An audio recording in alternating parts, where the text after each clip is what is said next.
What does it actually mean to be authentic?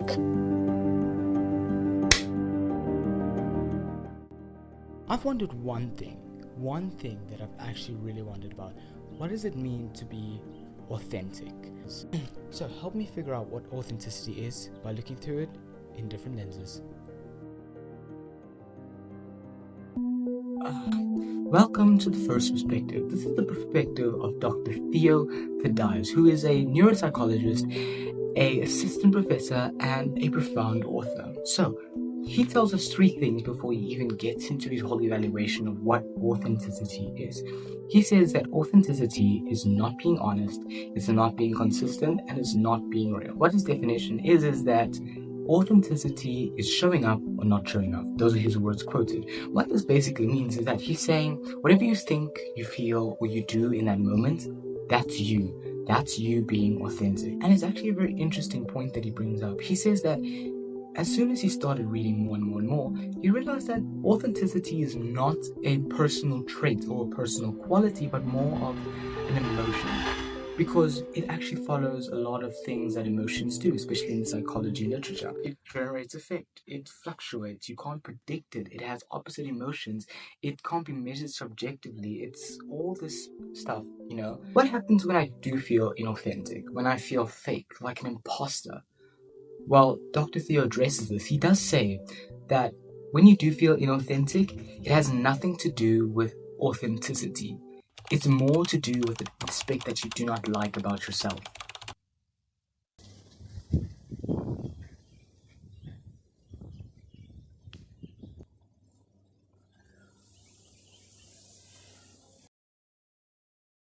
So, welcome to the second perspective, and this is the perspective of Sarah Archer, who is an American writer and a stand-up comedian. So, we watched this on TEDx on YouTube, and this was done like 6 years ago.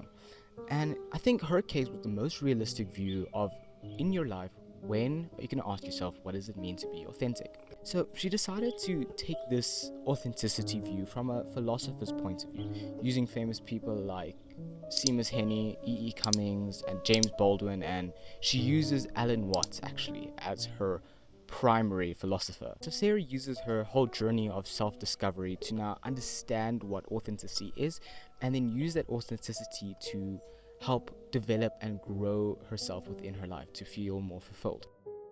So Sarah does look at authenticity, and she does understand that authenticity means different things for different people, right? But where she sees it from is that authenticity is often tied to societal expectations and roles. Like, for example, after you're done with high school, get a nice degree, get a comfy job, work for a corporate firm of some sort, get a hardworking husband, the whole debacle. And the most notable way she does it is she quotes this from Alan Watts. Human beings don't feel able to enjoy the present until the past is cleared up and the future is full of promise. What this basically means is that as long as we continue to dwell in the past and worry about the future, the present that we live in is nothing. We're absent from that present. And if we're absent from that present, we're absent from our true selves and our authenticity. I think this was one of the best new kind of perspectives, especially in the present kind of context. So, now we move on to the third perspective.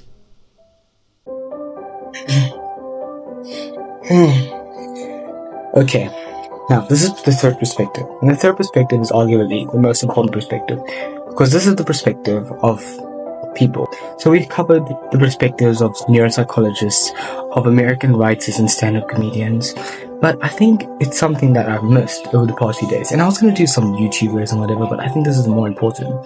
This plays into the hard to define spectrum of authenticity, because like we said, many people differentiate in authenticity. So for the final perspective, I'm going to leave it up to you guys to decide and leave in the comments what do you think authenticity really is, what it means for you. Depending on your situations, your past experiences, your socioeconomic background, your cultural background, your history, whatever it may be, your version of authenticity, although it's truthful, how you get it and what it means to you is different to some neuropsychologists' one. So I'm going to request that you do that in the comments below. Okay, so ladies and gentlemen, I have a big favor to ask you. If you even in the slightest enjoyed this content, like even if you like popped a smile like spontaneously, maybe it was like, oh, that's so bad, it was that bad, can you just drop a follow, or even not even a follow, a like? That'll really encourage me to continue making content about that. And if you want to see more of this, you can leave a comment down below saying more. And if you have any specific topics that you'd like me to talk about or cover, not in the deepest like Johnny Harris kind of thing, but just talk about, drop it in the comments below. Anyway, peace guys.